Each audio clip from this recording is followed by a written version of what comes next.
जय भोलेनाथ। आज के इस वीडियो में आप सुनेंगे जीवित पुत्री का व्रत कथा। साथ ही आप जानेंगे कि कौन था जीमूतवाहन और जितिया व्रत की शुरुआत कब और कैसे हुई। तो चलिए शुरू करते हैं। गंधर्वों के राजकुमार का नाम था जीमूतवाहन। वे बहुत ही उदार और परोपकारी थे। जीमूतवाहन के पिता ने वृद्धावस्था में वानप्रस्थ आश्रम में जाते समय इनको राज सिंहासन पर बैठाया, लेकिन इनका मन राजपाट में नहीं लगता था। वह अपना सारा राज्यभार अपने भाइयों पर छोड़कर स्वयं वन में पिता की सेवा करने चले गए। वन में जीमूतवाहन की भेंट मलयवती नामक राजकन्या से हुई और दोनों का विवाह हो गया। एक दिन जब वन में भ्रमण करते हुए जीमूतवाहन काफी आगे चले गए, तब उन्हें एक वृद्धा विलाप करते हुए दिखी। पूछने पर वृद्धा ने रोते हुए बताया, मैं नाग वंश की स्त्री हूँ, मेरा एक ही पुत्र है।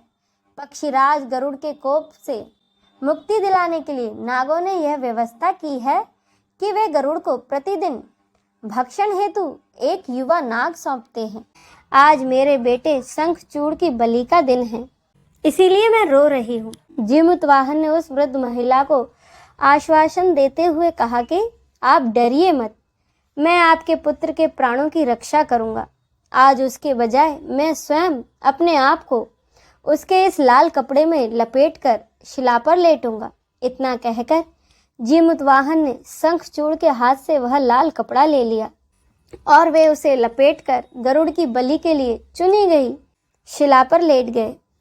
अपने समय अनुसार गरुड़ वहां आए और लाल कपड़े में ढके हुए जीमूतवाहन को अपने पंजे में दबोचकर पहाड़ के शिखर पर जाकर बैठ गए।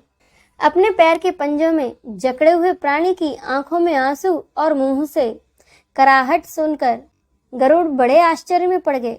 उन्होंने जीमूतवाहन से उनका परिचय पूछा। तब जीमूतवाहन ने सारा वृत्तांत कह सुनाया। पक्षीराज गरुड़ उनकी बहादुरी और दूसरे के लिए अपने प्राण का बलिदान देने की हिम्मत से बहुत प्रभावित हुए और प्रसन्न होकर गरुड़ ने उन्हें जीवन दान दे दिया तथा उन्हें वचन दिया कि आज से वे नागों की बलि नहीं लेंगे। इस प्रकार जीमूतवाहन के साहस से नाग जाति की रक्षा हुई।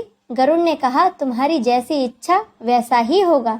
हे राजा, जो स्त्री तुम्हारे इस बलिदान की कथा सुनेगी और विधि पूर्वक व्रत का पालन करेगी, उसकी संतान हर प्रकार के कष्ट से दूर रहेगी। तब से ही पुत्र की रक्षा हेतु जीमूतवाहन की पूजा की प्रथा शुरू हो गई।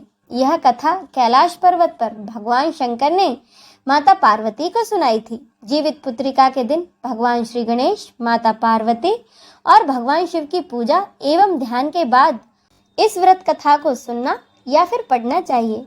बोलिए भगवान शंकर की जय।